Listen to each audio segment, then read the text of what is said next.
3 weeks ago, my vet said the words no cat owner ever wants to hear.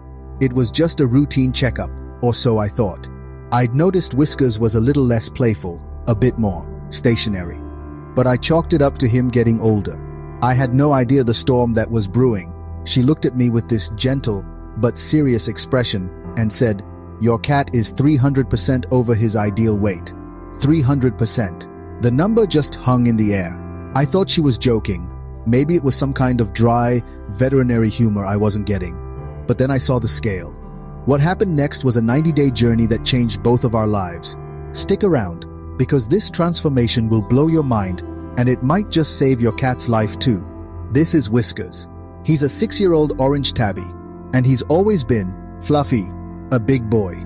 I called him my little lion, my furry potato. I thought his size was just part of his charm. But when the scale hit 28.4 pounds, the vet pulled out a body condition chart. She pointed to the far end, the deep red zone. She said, "This isn't fluff. This isn't just chonky. This is morbid obesity. He's a walking heart attack, at risk for diabetes, arthritis, and a shortened life." And she was right. When he walked, his belly literally dragged on the floor. He couldn't groom his own back. He couldn't jump. He just existed. The drive home was silent, except for the rain and the weight of my guilt. I felt like the worst cat dad on earth. I kept looking in the rearview mirror at his carrier, thinking, how did I let my best friend become a furry bowling ball? How did I mistake killing him with kindness for love?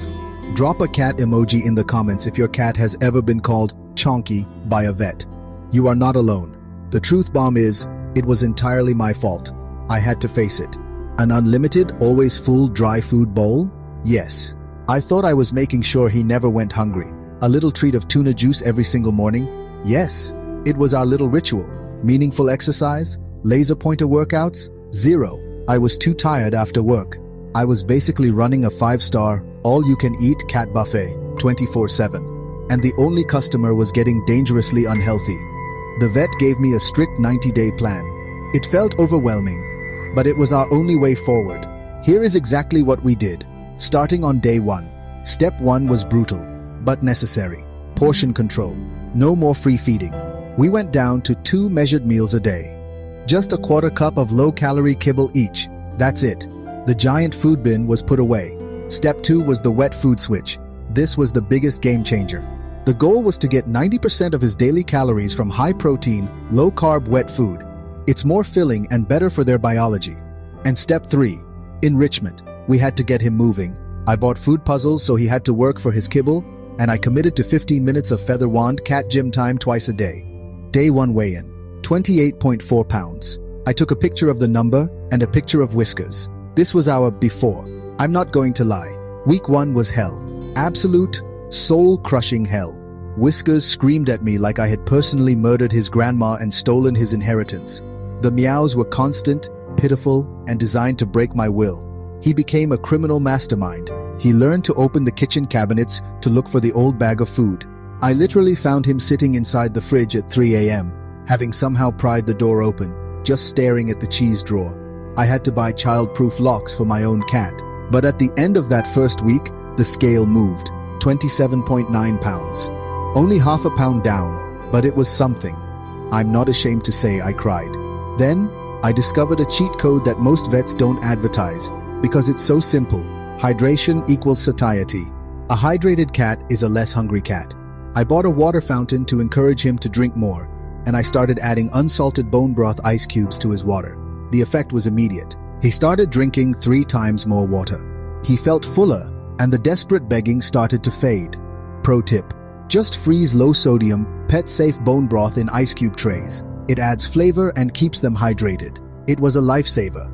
By the week 4 check-in, he was down to 25.6 pounds, almost 3 pounds gone. I noticed his belly no longer swept the floor when he walked. He had a little more pep in his step. Then, one morning, I saw him do something incredible. He jumped up on the kitchen counter.